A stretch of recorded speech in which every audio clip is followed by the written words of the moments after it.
자, 현대소설 3강 레디메이드 인생입니다. 최만식의 작품인데요. 자, 시대적 배경은 1930년대가 되겠습니다. 자, 전체 줄거리를 먼저 좀 보고 갈 건데요. 자, 페이지를 좀 넘겨서 그 뒷부분에 페이지 78쪽이 되겠네요. 자, 여기서 주인공인 P는 동경 유학까지 마쳤으나 일본 유학까지를 갔다 왔지만 번번이 구직, 어떤 일자리를 구하려고 하지만 실패를 하고요. 신문사에 취직하기 위해서 K 사장을 만납니다. 하지만 거기서도 거절을 당하네요.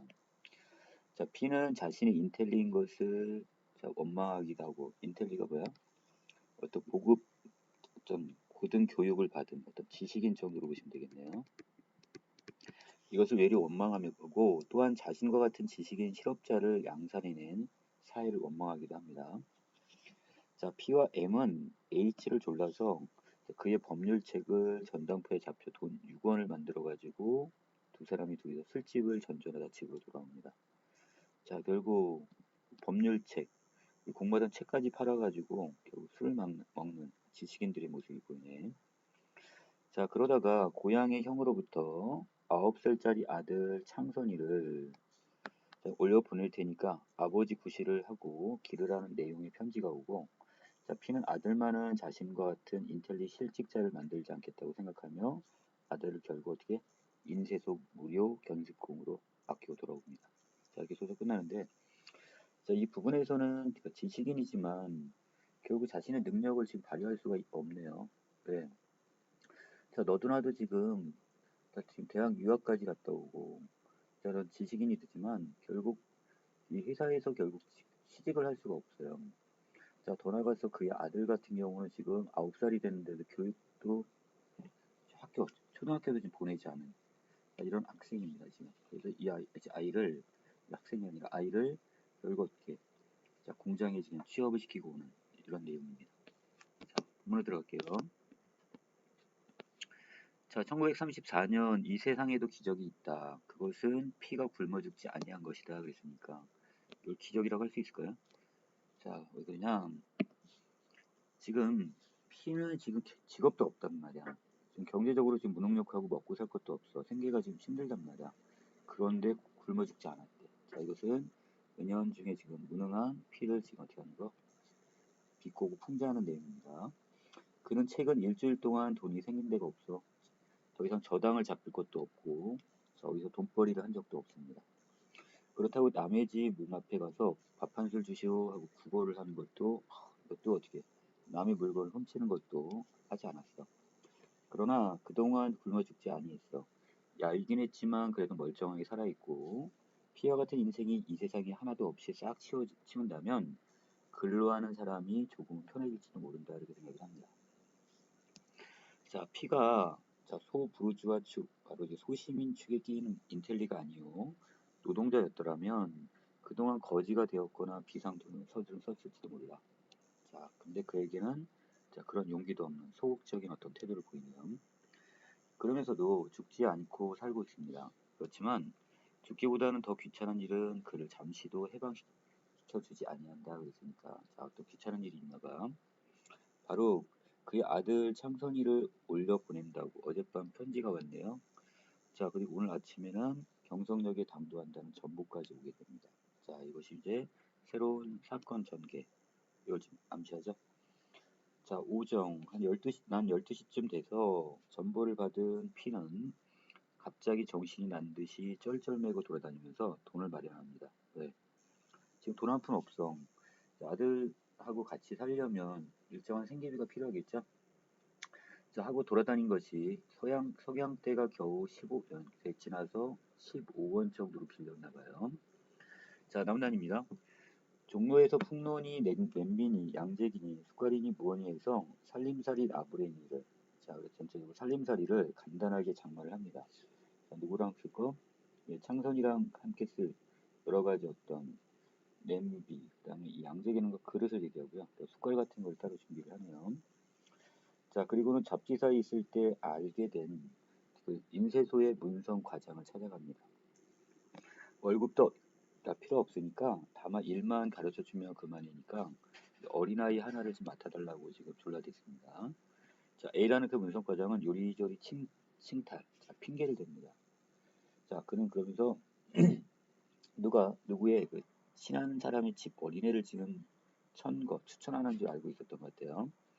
자, 보통 학교는 마쳤나요? 자, 초등학교는 마쳤나요? 물었더니 그것도 마치지 않았대. 자, 그러면서 나이는 몇 살입니까? 그랬더니 지금 9살이랍니다. 9살? 너무 어리다는 얘기겠죠? 기왕 일을 좀 배울 테면 아주 어려서부터 배워야죠. 자, 이렇게 좀 핑계를 댔고요. 그래도 뭐 너무 어려서 뭔 누지배입니까? 예, 내 자신입니다. 이렇게 얘기했어요. 그러면서 얼굴이 지금 붉어졌네요. 자, 자신의 이 무능력함에 대한 어떤 부끄러움이 되겠죠. 자식을 결국 교육을 시키지 않고 이런 공장이나 맡길 수밖에 없는 자신의 처지에 대한 부끄러움이야. A는 이 말에 가장 놀라운 일을 해보겠다는 듯 입만 벌리고 한참이나 피를 물끄러미 바라다봅니다. 왜 내 자식으로 공장에 못 보낸다면 보겠답니까? 아니 정말입니까? 아 정말이고 아니고요. 정말이고 말고요. 아 괜히 실없는 괜히 거짓말하는 거 아닙니까? 자 자식이라고 해야 들어줄 테니까. 자 아니면 정말이라니까요. 내 자식 놈이요 이렇게 얘기했고. 아니 그럼 공부를 시키죠. 그랬더니 인쇄소일도 일 배우는 것도 공부입니다. 이렇게 자기는 피는 얘기를 하네.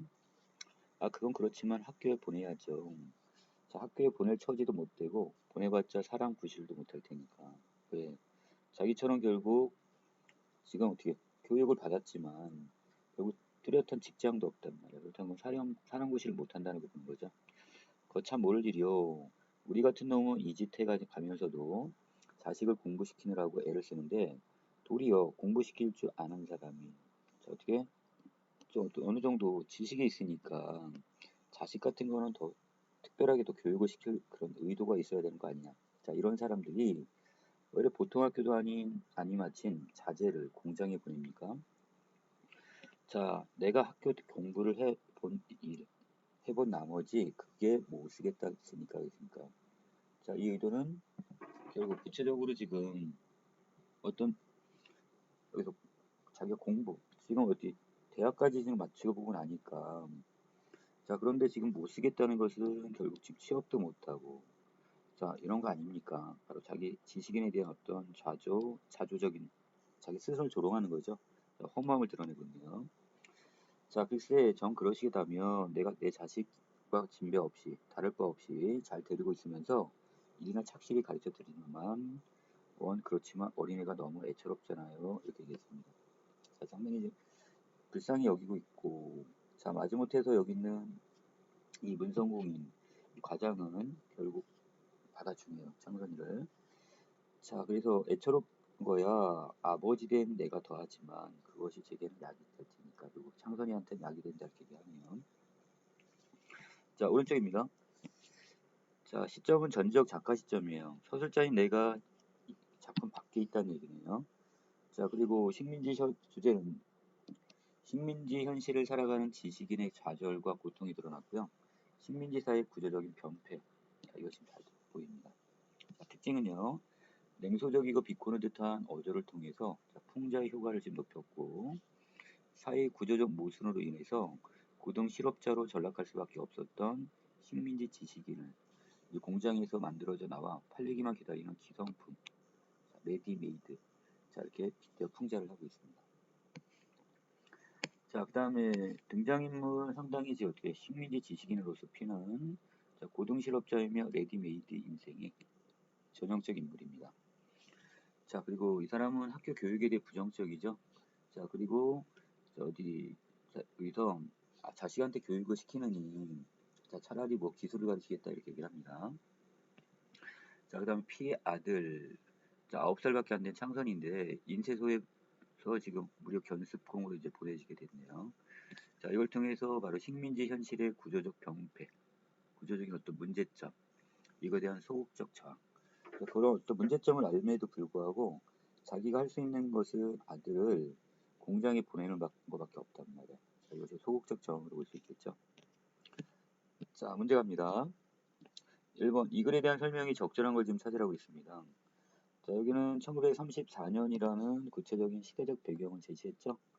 자, 그래서 사건의 개연성, 있을 법한 일이겠군. 왜?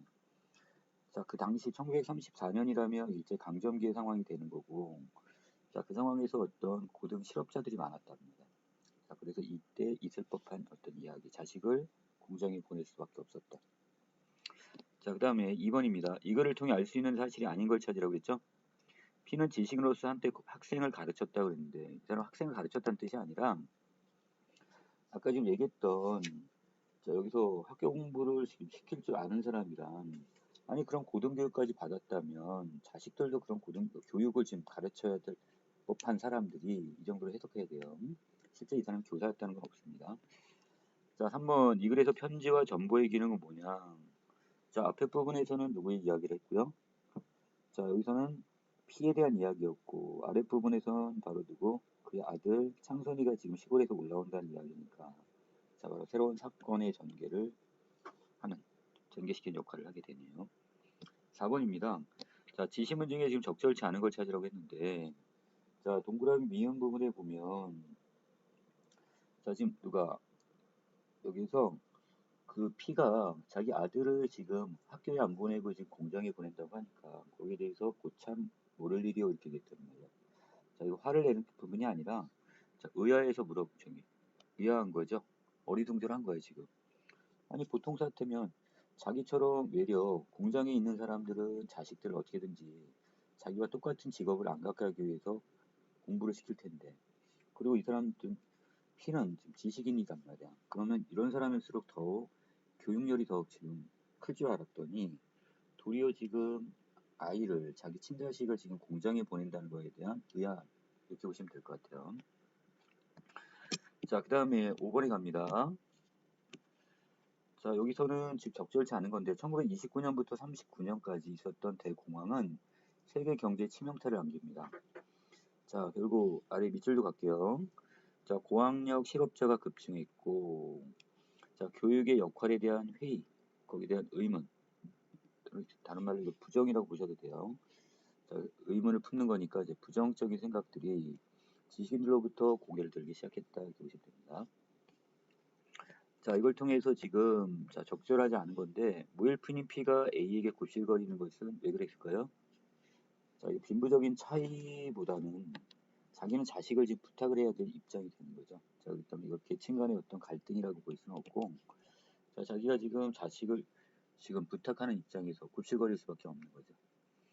자, 그 다음에 6번 A의 상황이라고 했는데 자, 동그라미 A는 지금 어떻게 지금 갑자기 지금 누구 창선이가 지금 아들이 올라온다고 하니까 시골에서 자, 지금 어떻게 바쁘게 다니면서 돈을 지금 마련하는 장면입니다.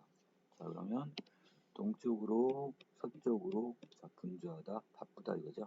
매우 바쁠 때 이것을 동분서주한다 이런 말을 씁니다. 자, 7번이면 P가 아들을 인쇄소에 보내게 되는 이유가 적절치 않은 건데 자, 이거 지식만을 강조하는 학교 교육에 대한 불신이라고 했는데 지식만을 강조하는 게 아니라 지금 여기서는 지금 아무리 지금 고등교육을 받더라도 사회 자체가 사회적 구조가 지금 어떤 더 많은 취업을 할 수 있는 상황이 아니란 말이에요 지금. 자, 이게 바로 뭐야? 현실의 구조적인 병폐, 문제점이라는 얘기죠. 그래서 지식인들은 많아. 뭐 지금처럼 대학을 나온 사람은 많은데 그 사람들이 지금 취업할 일자리가 없단 말이야. 그 직장이 없단 말이야. 이런 게 문제점이지 이 지식만을 강요하는 것 때문에 그 학교 교육을 불신한다고 볼 수는 없습니다. 자, 계속 이어갑니다. 자, 다음 78쪽인데요. 자, 가 부분에 보시면 P는 당부와 치하를 하고 자, 부탁을 해놓고 또 고맙다는 말을 하고 인쇄소를 나옵니다. 한 짐 벗어놓은 것 같이 몸이 거뜬하고 마음이 느긋하다고 했어요. 네, 그래도 자식을 어디인가 돈을 벌 수는 없겠지만 취업을 시켰다는 이런 거에 대한 안도감이겠죠.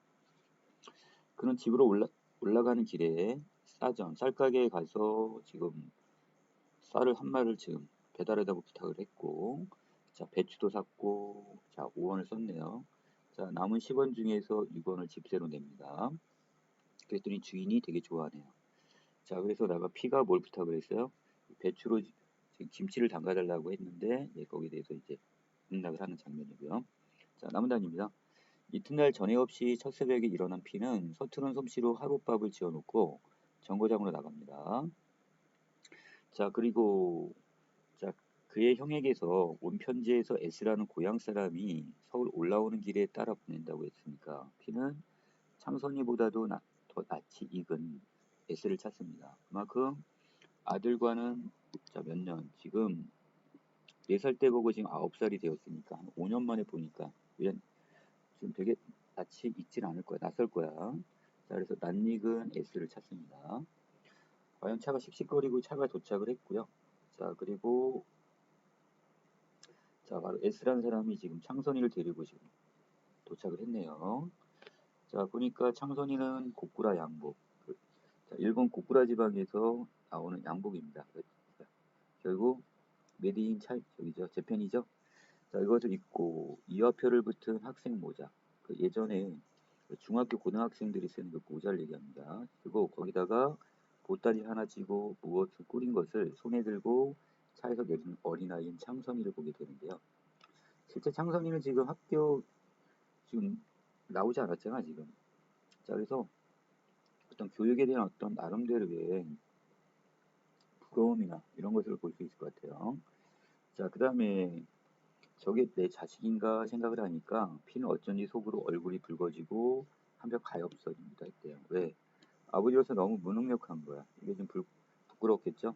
자, 그리고 또 자식을 어린 나이에 아내와 이혼을 하고 자, 이것도 누구한테 맡겨버렸어? 큰형님한테 맡겼단 말이야. 거기에 대해서 어떤 한편으로 연민도 느끼게 되네요. S가 두 손에 짐을 가득 들고는 두리번거리다가 가까이 온 P를 보고는 반겨서 소리를 지릅니다. 창선이가 모자를 벗고 학교식으로 어떻게 깍듯이 인사를 하네요. 자, 오랜만에 보니까 이제 아버지하고도 좀 낯설고 그 다음에 또 어떻게 서먹서먹하니까 이제 어떻게 깍듯이 인사를 하는 것 같아. 또 얼굴을 자세히 보니 4살 때 저기 보았던 것보다 훨씬 더 처가 쪽을 더 닮았대요. P는 그것이 몹시 불만스럽습니다. 자, 지금 4살 때 보고 나서 5년 만에 지금 아이를 보고 있는데 그 외모가 자기보다는 지금 어디 아내 쪽을 좀 많이 닮은 것 같아요. 이게 또 불만이라고 합니다. 다음 단, 그게 재미 좀 좋았나? 잘 지냈나? 이 정도 해석하시면 될 것 같고. 자, S의 첫 인사를 받았고, 뭐, 그저 그렇지. 자, 살아있는 짐. 이걸 지고 오느라, 이것을 데려오느라 참 고생 많았네. 자, 뭘 얘기하는 거야? 자, 창선이를 여기까지 이렇게 데려다 주니까 고맙네. 자, 이렇게 인사를 했고요. P는 천만에 인사 겸치고, 자, 거기에 대해서 칠했더니 천만에 그 애가 나이는 좀 어려도 어떻게 속이 찼는지, 애가 지금 많이 성숙하대 나이보다. 네 아버지 알아보겠니? 창선이는 그냥 씩 웃고 말고요. 창선이는 고개를 숙이고 수줍은 듯 아무 대답도 하지 않습니다. 뭔가 아빠랑 지금 어색하겠죠? 자, 그 다음에 자, 여기서 계속 S에 대답합니다. 저희 외할머니께서 창선이의 외할머니가 저 양복과 떡 이런 것을 해가지고는 자네댁 정확하게는 시골 형님 댁으로 찾아왔대. 자, 얘가 지금 이제 어디 도시로 올라간다고 하니까 외할머니 입장에서는 지금 어떻게 좀 안쓰러웠겠죠? 자, 그래서 이제 양복 옷 한 벌 해주고 떡까지 싸갖고 보냈습니다. 자, 그리고 어제 오셔가지고는 자, 떠나는데 정거장까지 나오셔가지고는 신신당부를 합니다. 잘 좀 부탁한다고. 자, 그리고 자, 뭐라고 지금 전화라고 했대요? P한테. 예, S는 P가 그다지 듣고 싶지 않은 이야기를 뒤따라오며 늘어놓고 있습니다. 자, 처가에 대해 별로 지금 좋은 생각이 없는데 자, 지금 S가 전하는 외할머니의 말은 자, 어떤 내용이었어요? 자, 그래서 객지에서 혹시 혼자 있는데 데리고 있기 정 불편하면 당신에게로 바로 외할머니한테로 다시 보내달라. 자, 이런 내용이었던 것 같아요. 그 집에 내 자식이 무슨 상관이 있어? 보내라는 거야? 이렇게 얘기했는데 자, 이미 아내와 지금 어떻게 했어? 갈렸단 말이야. 이혼을 했어. 자, 그러니까 이제 결국은 창선이는 이 처가집과는 상관이 없다고 이렇게 생각을 하고요. 보낼 테면 그때 데려가시려고 이러고 자, 결국 이혼을 할 때 결국 창선이를 결국 P가 맡기로 했나 봐요. 하지만 경제적으로 지금 안 되다 보니까 할 수 없이 이걸 누구한테 맡겼던 거야? 네, 지금 이거를 큰형님한테 맡겼던 거고. 자, 화가 나는 대로 하면 어린아이가 입고 온 양복도 어떻게 벗겨 내던지고 싶을 정도로 네, 뒤에서 아내가 지금 조정을 한 것 같아요. 자, 그게 지금 어떻게 싫었던 거죠. 자, 라운드입니다. 일찍 맛보아 보지 못한 새 살림을 피는 시작했다고 했으니까 자, 자식과 지금 여기에서 부모와 자식 간에 이렇게 한 지붕 아래 같이 산 게 지금 오랜만이란 말이에요. 지금. 창선이가 도착한 날 밤 창선이는 아랫목에서 새색색 잠이 들었고요. 외롭게 꿈을 꾸고 있으려니 생각하니까 전에 없던 애정이 솟아올랐다는데 애정이란 자, 한편으로는 불쌍하기도 하고 또 자식이라는 어떤 애정감 이런 게 지금 들었겠죠. 자, 이튿날 아침 일찍 창선이를 데리고 인쇄소로 갑니다. 자, 가서 A에게 맡기고는 안 내키는 발길을 돌이켜 나오는 P는 혼자 중얼거립니다. 레디메이드 인생이 비로소 겨우 임자를 만났구나 팔렸구나 이렇게 되는데 자, 기성품이 이제 팔려나갔구나 이렇게 얘기합니다. 그러니까 물건을 만들어 놨고 자, 그 물건이 이제 팔렸다 이렇게 얘기하는데 바로 창선이가 이제 취직을 한 걸 이렇게 표현했네요. 자, 그 다음에 문제로 바로 가야겠네요. 자, 1번입니다. 여기서 감상 내용이 적절한 걸 찾으세요. 자, 보기 밑줄친 부분에 자아와 세계의 대립과 갈등으로 전개되는 게 소설이라고 했는데 자, 여기서 그렇다면 자아로서의 피를 자, 실업자로 만든 당대 현실은 피와 대립하는 부정적 세계가 되겠죠. 자, 피와 그 다음에 바로 이 현실과의 어떤 갈등, 대결 이렇게 볼 수 있겠네요. 2번입니다. 다에 드러나 있는 P와 S의 말하기 방식에 대한 설명이 자, 적절한 걸 하나 찾으라고 했습니다. 자, 여기서 P는 지금 다에 보면 창선이를 살아있는 짐이라고 표현했죠. 네, 그걸 통해서 자, 바로 산짐을 여기까지 되돌아오느라고 힘들었겠네. 자, 이렇게 치하를 했는데 고맙다고. 자, 바로 이것은 창선을 지금 표현한 말이니까 A는 B다. 자, 은유법이겠죠. 은유법을 쓰고 있습니다. 자, 4번. 자, 3번에 적절하지 않은 겁니다. 자, 여기서 지금 인사를 하는 장면인 것 같은데요. 자, 이것은 오랜만에 만난 아버지에 대한 어떤 예의를 차리는 건 맞겠지만 그렇다고 아버지인 P가 자, 가정교육을 좀 철저히 시켰다고 볼 수는 없어요. 왜? 지금 창선이와 여기는 P가 헤어진 지가 언제이기 때문에 지금 벌써 5년이나 지났기 때문에 자, 4번입니다. 자, 이 글의 P와 보기의 화자 B가 대화를 나눕니다. 자, 이 중에 적절한 걸 찾으라고 했죠? 자, 간단하게 볼 건데 이상의 가정이란 작품입니다. 자, 이 작품에서 자, 화자는 문을 아무리 다녀도 열리지 않는답니다. 아내 생활이 모자란다는데 자, 경제적으로 가난한 것을 이렇게 표현했어요. 밤이 사나운 꾸지람으로 나를 조른다. 나를 지금 꾸지람하는 것 같아. 나는 우리 집 내 문패 앞에 내가 이 집의 가장인 것 같아. 자, 앞에 서서 여간 성가신 게 아니다. 되게 신경이 쓰이나 봐. 왜? 가장으로서 경제적으로 너무 무능력해요. 자, 그것에 대한 어떤 자기의 책임감, 부끄러움 이런 의미가 되겠죠. 자, 사과질 한번. 나는 밤속에 들어서 자, 재홍처럼 자꾸만 감에 간다 이렇게 했는데 재홍이라는 것은요. 이 지푸라기 같은 거로 만든 인형을 나타내요. 또는 허수아비 같은 거. 그렇다면 자기는 결국 어떻게 이 집안에 어떤 뭔가 주체적인 어떤 경제권이나 이런 거 하나도 없고 그러니까 지푸라기 만든 인형처럼 자기가 너무 지금 어떻게 좀 왜소하게만 느껴진다 이런 뜻입니다. 자, 그리고 아내에게 지금 뭐라고 그래? 자, 문을 열어놔야 내가 들어갈 게 아니냐 이렇게 얘기했고 맨 마지막 부분에 자, 여기 이 쇠사슬에 문고리에 매달려서 문을 열려고 안 열리는 문을 열려고 한다는 것은 그래도 이런 경제적인 가난을 지금 극복하겠다는 어떤 극복 의지는 있네요. 자, 이 중에서 지금 적절한 거네요. 자, B에서 가장으로서의 무력감 때문에 점점 초라해 가지는 당신도 마찬가지겠군요. 이렇게 있는데, 자, 바로 어느 부분에서 바로 이 부분이었죠. 노란색 부분. 자, 재웅처럼 자꾸 자기가 감해진다는 거 감소된다는 느낌이니까 자, 자기가 자꾸 초라해진다 이렇게 느끼는 것 같아요. 자, 5번에 갑니다. 자, 일제는 조선의 식민 통치를 안정적으로 유지하기 위해서 대학 교육을 이용하기 했는데 자, 그 당시 고등교육을 받은 지식인들은 통제되고 관리가 됩니다. 자, 그래서 지식인들 같은 경우는 지금 민족 의식의 고취나 민족 자강, 민족을 어떻게 더 강하게 만드는 스스로 이러고 기여할 수 있는 기회를 원천적으로 차단되게 되죠. 자, 또 레디메이드한 기성품, 자, 맞춤 제작과 달리 자, 공장에서 대량 생산된 제품을 말하는데 자, A를 통해 드러내고자 했던 작가의 의도. 자, 결국 창선이가 결국은 하나의 물건처럼 상품처럼 팔려나가는. 자, 이것을 지금 이야기하고 있는데, 자, 이걸 통해서 자, 교육인들 여기 지식인들에 대한 교육을 한답시고 인간을 소모품으로 만들어버린 일제 기만적 행위에 대한 비판. 이렇게 보시면 되겠어요. 자, 그래서 여기서는 실제적으로 창선이는 교육을 그렇게 받은 건 아니지만, 자, 여기 보기 부분에 보시면 고등교육을 받은 지식인들도 결국 직업이 없었고, 자, 그리고 이것이 물건처럼 팔려나가는 바로 창선이 어떤 상황이나 여기는 피해 상황이나 마찬가지가 되겠죠. 자, 그래서 이 교육 자체가 아무 쓸모가 없게 돼버렸고요. 자, 인간이 하나의 어떤 생산품 내지 소모품처럼 이것이 팔려나가고 있는 이런 상황에 대한 비판이라 보시면 될 것 같아요. 자, 여기까지 지금 최만식의 레디메이드 인생. 자, 내용 정리 끝냅니다.